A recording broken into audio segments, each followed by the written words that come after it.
Well, come. Now, under almost every video I've made, someone has asked me to talk about all different kinds of F4s. Now, the title of this video is clickbait. Let's talk about America's current worrying descent into something less good.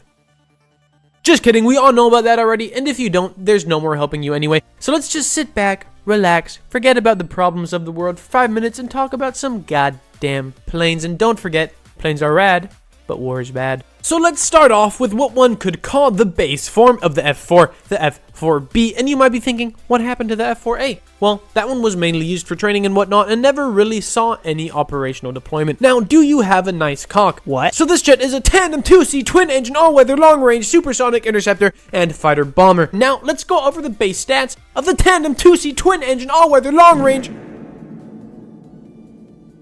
And all following variants will have, of course, with some variation, but fundamentally similar attributes. Now on to the most interesting variant, the F4E Phantom II. Now this plane can be considered the product of the lessons learned about the F4B. The main thought was, we need to be able to dogfight.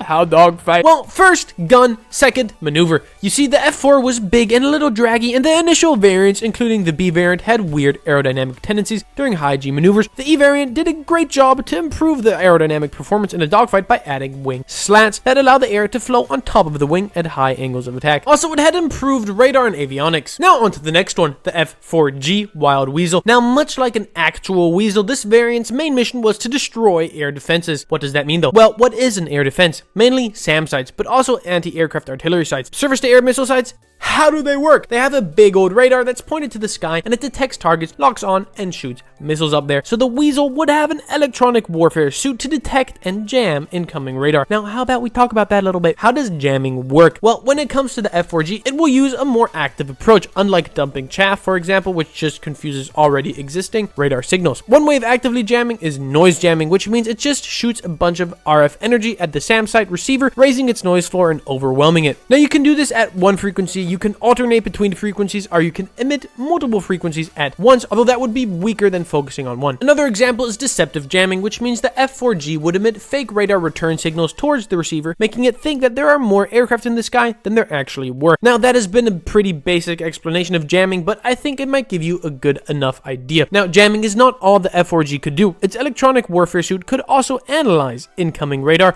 and assess whether it's a SAM site, an anti-aircraft artillery site, or anything else that might want to shoot it down. Is that the AAJ? What?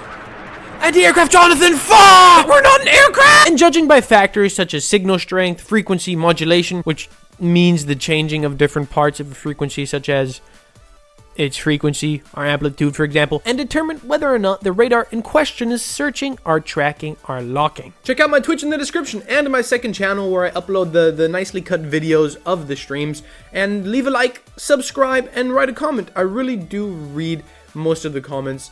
And I'll see you in the next one, or on stream, or on my second channel. Go check it out. Or on Patreon, yes. Yeah, join as a member or join my Patreon if you want to support what I do. I do appreciate it. See you. Bye.